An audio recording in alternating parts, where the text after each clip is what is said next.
Why do you think we normalize pain instead of treating it? When it comes to the normalization of pain, I think people are just assume that it should just be a part of their daily life at times. Can being out of alignment affect your energy and your mental focus and clarity? Big time. To really be just like, we're not listening to our bodies. That's the crux of it. Not listening to the body and also not reacting to it the right way.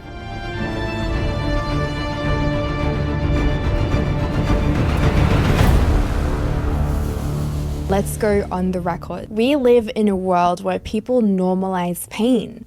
Back pain, burnout, brain fog.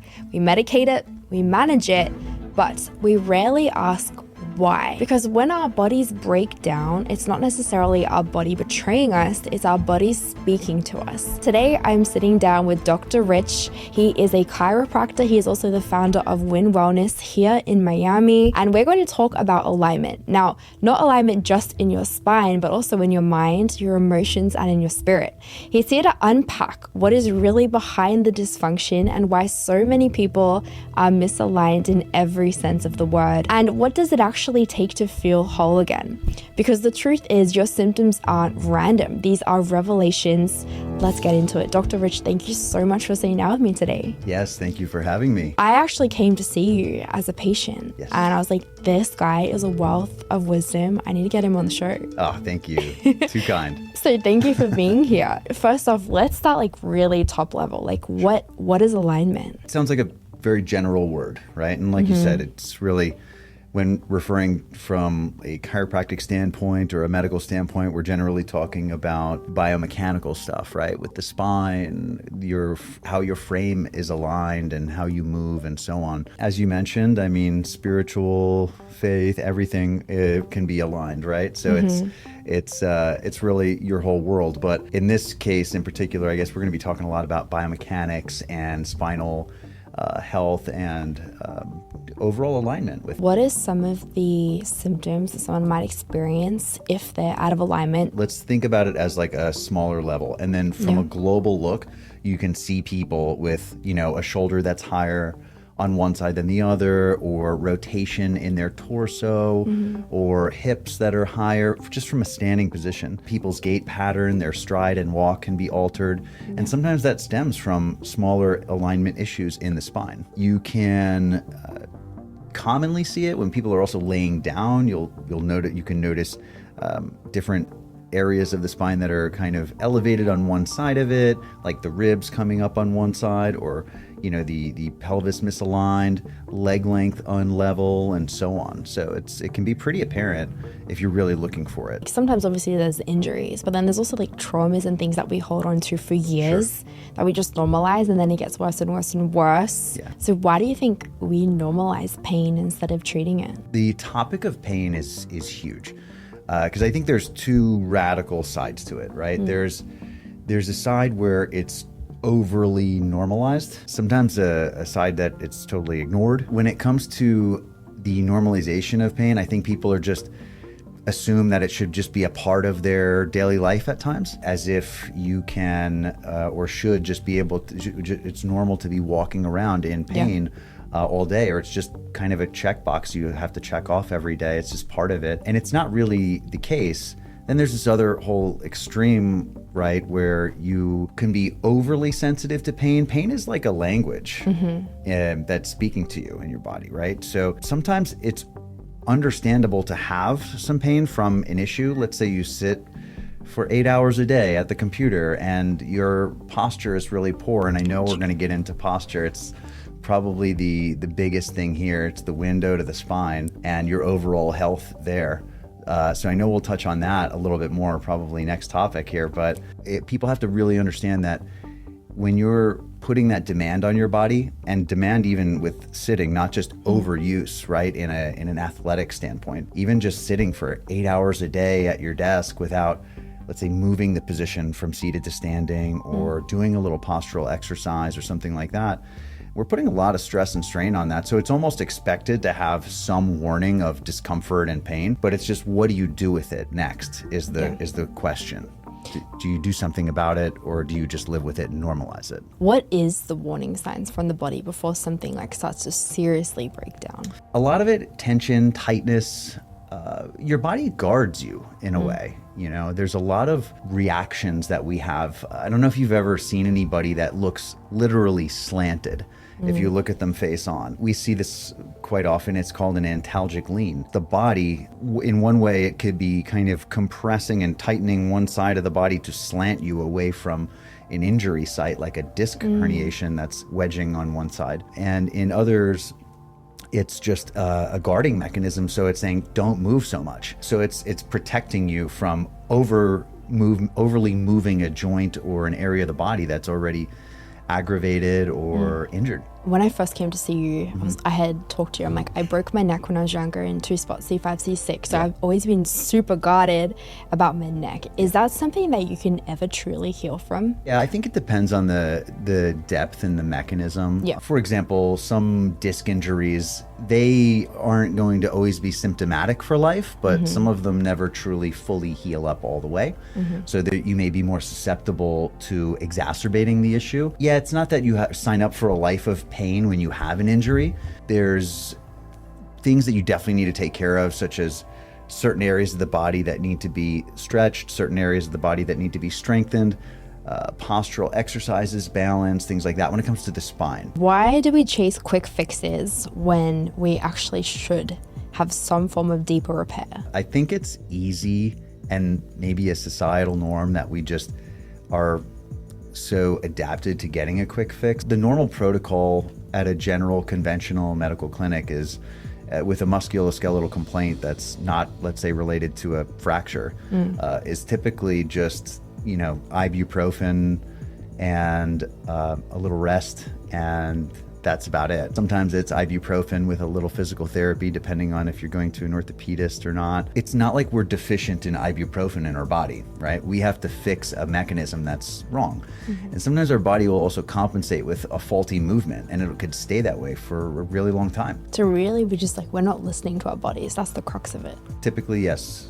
Not listening to the body and also not reacting to it the right way. So if you're getting these signs and symptoms, signs especially, right, like these tight muscles, and it's even beginning to affect your mood, right? Because there's, you know, I'll open the door to the posture talk a little bit too. Yeah. It's okay and normal to have devices and laptops and so on. We have to live with these objects, you know, we have to combat them as well, in a sense of, look, if I'm going to be looking down or having poor posture for a certain amount of time per day, I have to combat that with an exercise, right? So like we do it with our teeth all the time.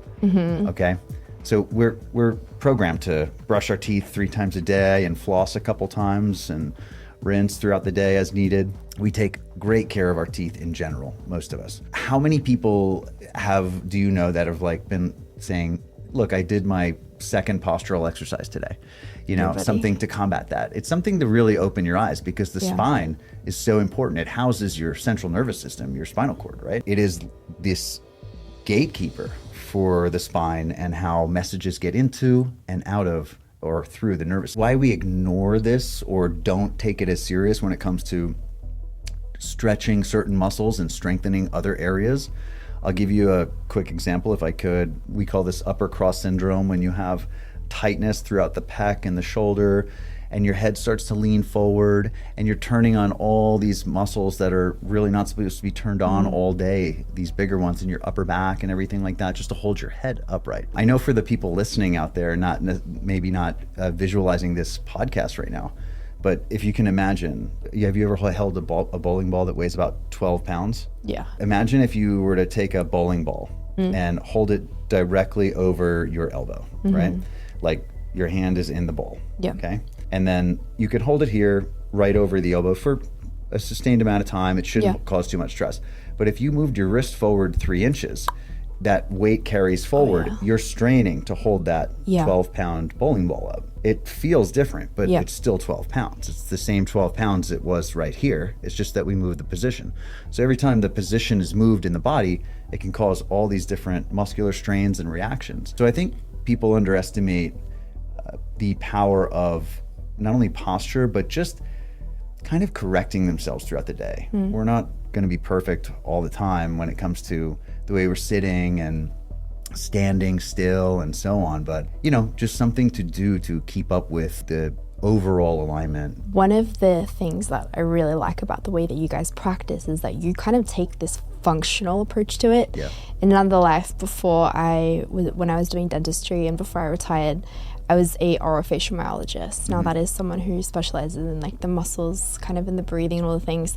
One of the things that was a major screaming red flag in someone's mouth breathing was it basically causes this forward head posture that changes the development in a child. Are you seeing this in children? Are you seeing it more now that we have this screen culture? Yeah, absolutely. I promote parents to teach their kids a lot of these postural things or just positioning things differently. Yeah. I just recently did with my son, I did a couple of posts on our page as well too for back to school with backpack carrying and then devices and so on.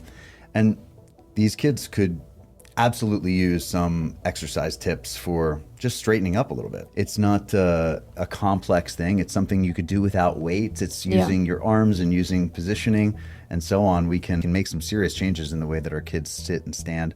Yeah. And that can change everything. Yeah. As you know, I mean, you can, with forward head posture, severe forward head posture, it can change everything. Stress, emotions, even in a feedback loop the other way, right? Like if you're completely stressed out, you may start to tighten up, lean forward, and it's this feedback loop that just keeps on happening. If you try to breathe really deep, if you jut your head totally forward and try to breathe really deep, the lung capacity and the diaphragm contraction isn't normal.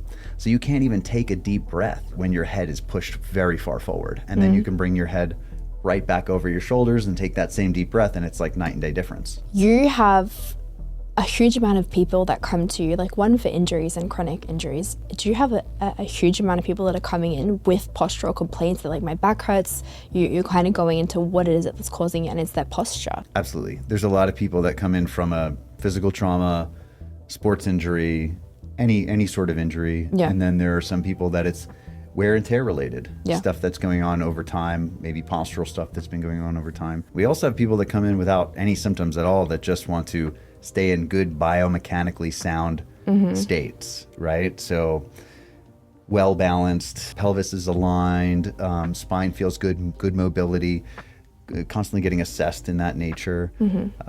We talk about exercises. You mentioned functional health, functional medicine, and so on. We like to take an approach like we learned in school, right? Yeah. Anatomy and physiology. What is that? Structure and function.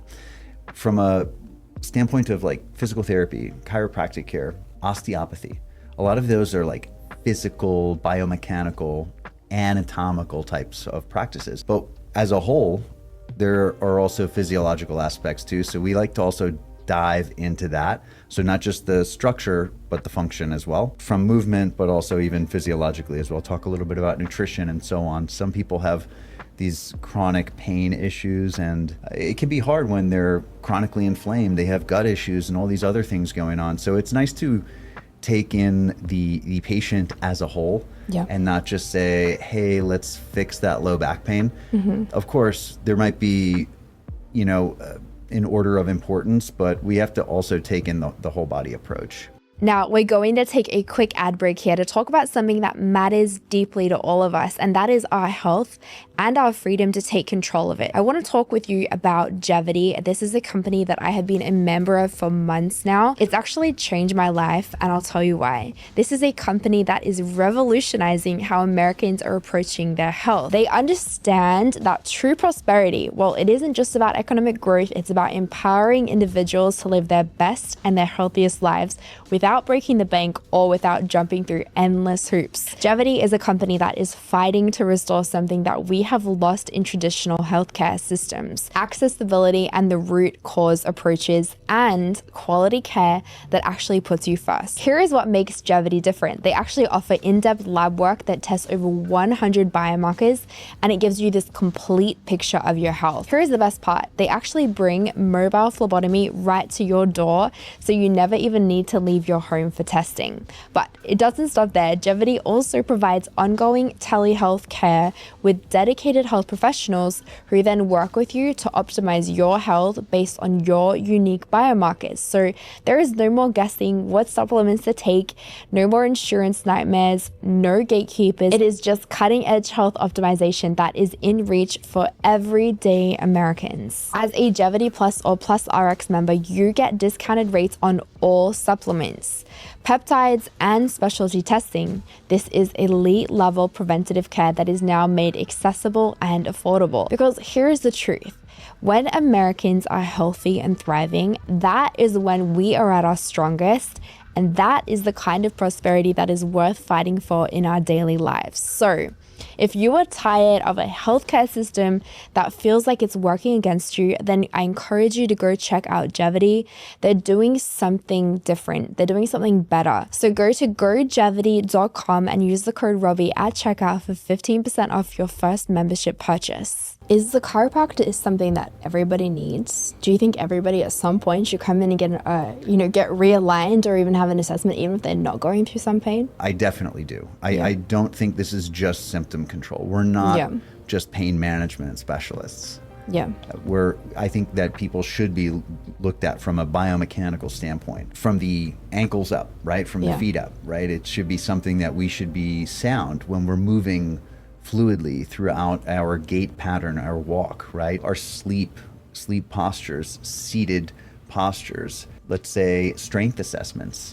If certain areas of the body are stronger and overcompensating, the others are weak. Some light switches need to be turned on, some need to be turned off for a little bit. So I think that's really important. We touched on that upper cross syndrome. There's something also in the lower as well too. A lot of people have that going on. Their pelvis can tilt in a certain direction. The rotate, Yeah. So a lot of people have these issues. They don't even know about it. And one day in life, at some point, somebody will say, hey, I have this going on now, and I don't know why. I didn't hurt myself. It's not that there's an issue with them because they had an injury per se, but they had a mechanical, let's say, imbalance for a certain amount of time. And over time, I mean, think about driving on your car with your wheels aligned inward like that, right? Or you damage the rims. Yeah, completely. I mean, tires wear out. A lot of people have the bottom of their shoes where the inside or the outside is worn way more than the other side. That's not supposed to be like that, right? So over time, these things may not be an acute injury. It may not be as if you fell off your bike or you had a sports injury or something like that, but it will come up in your life at some point. What is the mind-body connection? Because you've talked a little bit about how our body is a system.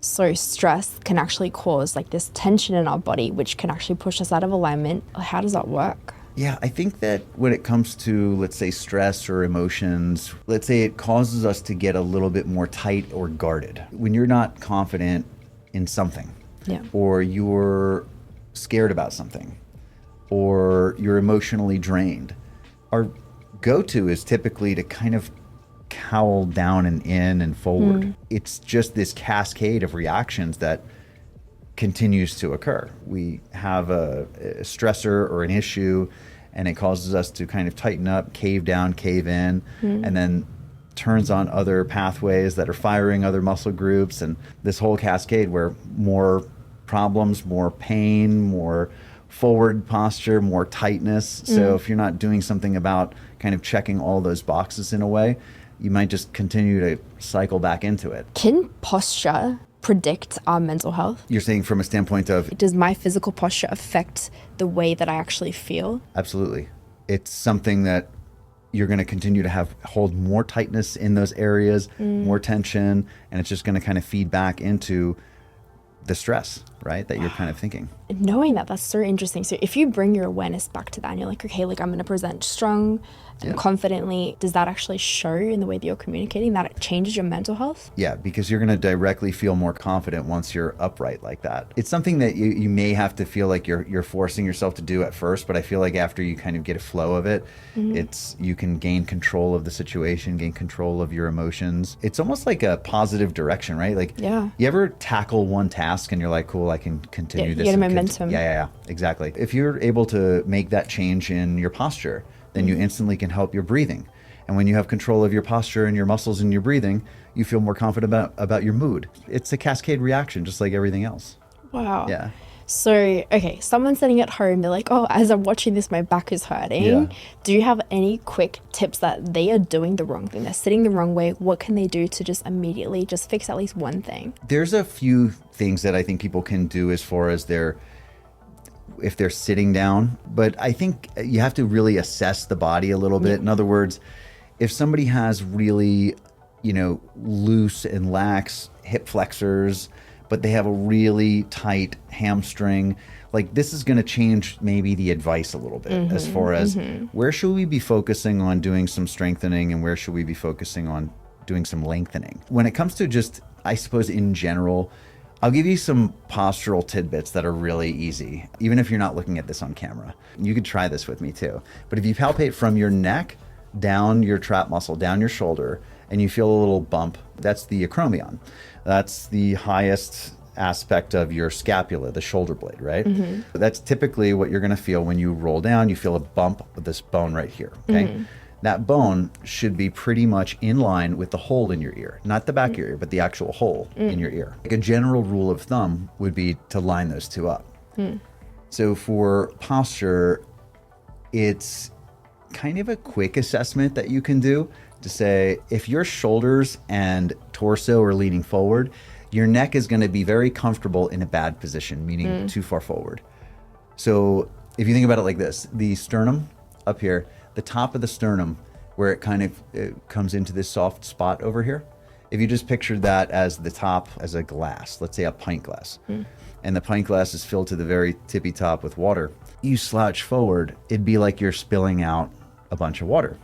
Right? But if you held that level, you would be naturally falling in a good posture, because it's actually really hard to hold your chest up and have your thoracic area or your torso in a proper position with your head very forward. But it's natural to feel it well aligned. It's not just their head and neck, it's really where their chest is pointing, because when the chest is pointing down, everything wants to come forward. So your head naturally wants to drag forward, kind of back to that bowling ball analogy where then all of the weight is shifted forward. The muscles on the backside are really straining to hold you upright. It's such a system, isn't it? Yeah. Because then it's closing off your airway, decreasing your nitric oxide. Yep. That's why the whole stress feedback loop. Is anxiety sometimes a nervous system problem and not a mindset problem? The nervous system is controlling everything in the body. I believe it can go really back and forth between this mindset issue into firing up your nervous system, living in a sympathetic state, like a fight or flight state, and just keeping you there in that position. What is the nervous system? The nervous system, central nervous system, is your brain and spinal cord, and everything outside of that is called your peripheral nervous system. That's taking all the information and sending it out in a motor pathway to signal whatever tissue or organ in your body the job is. It's signaling it through the nervous system, right? There's sensory input that comes back up through the spine to the brain and gives us the information, right? So if something's hot that you're touching, it's going to send through sensory neurons information back up to the brain. And then motor would be a signal back saying, move your arm, and then you contract and move your arm. So just kind of a simple way to describe it when it comes to the nervous system, as far as really it's a system that is controlling every aspect of your body, signaling. Let's say they've got their lab work and the labs look fine, but they feel like something is off.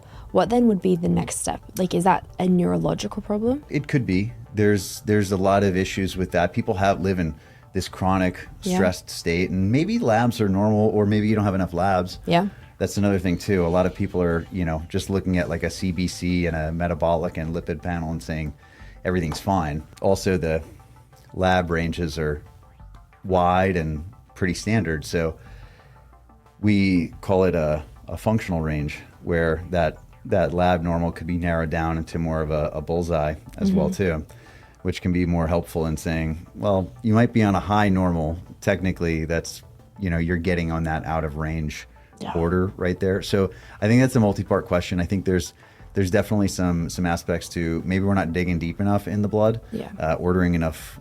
There's maybe not enough markers that are ordered to see what's going on with your biochemistry, your blood chemistry. There's also a lot to do with just chronic stress and neurological input. And maybe it just hasn't added up enough to affect your blood chemistry yet. Can being out of alignment affect your energy and your mental focus and clarity? Big time. Think about it like this too. Aside from some of the ways we were going over it with posture and decreased breathing and confidence and so on, even from a neurological output standpoint, right? If the spine becomes arthritic because it's, let's say, not moving well enough in certain segments, arthritis is a super common yet really broad issue. A lot of people think it's because of only overuse to areas, but it's a lot of it has to do with really immobility and underuse of areas, right? So if spinal joints aren't moving as they should, and we start to degenerate that tissue a little bit,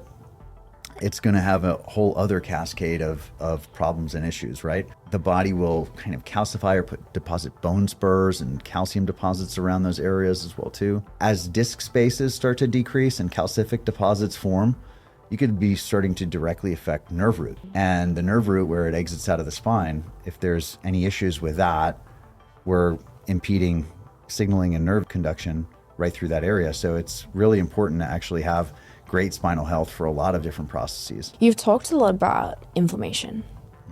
So what are some of the most, I guess, simple tips and tricks and things that you analyze in a patient that's coming in with like a chronic inflammation? And I know you have such a healthy lifestyle, so I'd even love to know like some of the things that you do in your life to, I guess, decrease inflammation as someone who's, athletic and working out and doing all the things. Nutritionally speaking, I think it's important to really understand how your body is functioning physiologically, right?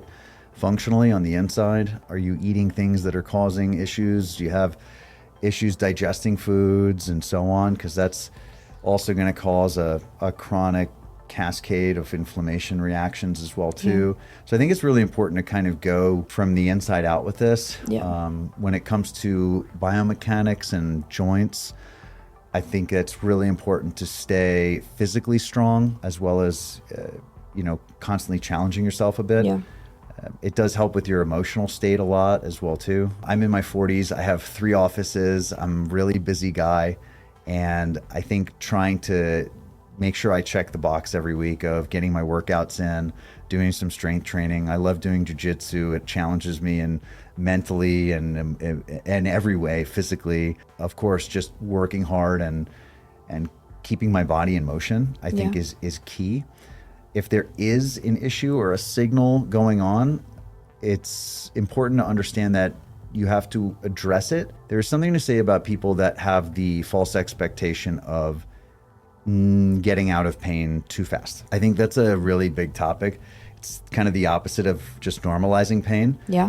In the sense of some people have these things going on chronically. We kind of segued into this from inflammation, but it's fitting because if you have this chronic degenerative process that's been occurring in your spine, let's say, or really anywhere, any joint, let's just say, and it started giving you pain randomly, let's say now, you expected to do one therapeutic treatment or ice it or something like that, and for it to just be fixed up. I mean, it's like going to the gym and saying, I'm going to change my whole body composition in one workout. This is a process that has been occurring to that joint for some time. Degenerative, it's been, let's say, had a decrease in circulation, mobility, it's calcifying. It's something that's going to take a realistic amount of time to also tame and get under control. So I think being able to be patient with healing your body and getting back to normal is going to be key. So you talked about chronic. So chronic is obviously something that's progressive. It happens over a long period of time. What's acute? Acute is rapid, just happened. I fell down, I put my hand out, and now I have wrist pain, right? Because you fell on that hand. Your acute injuries are usually swollen, sometimes even red and warm. The chronic stuff is the stuff that's happening over time, over months or over years. Do you think majority of the inflammation in our body is being caused by what it is that we eat? I do. I think that there's a lot of issues where people aren't maybe getting in tune with what they're eating or listening to it. They're just, let's say, eating for flavor instead, or desire or stress or something like that, instead of getting to the bottom of it. There are, tests that you can do as well to see maybe what's reacting poorly in your body. And it's not an allergy response, it's more of a sensitivity. I think getting control over that is probably a great first step in reducing chronic pain, chronic inflammation from a global standpoint in your body.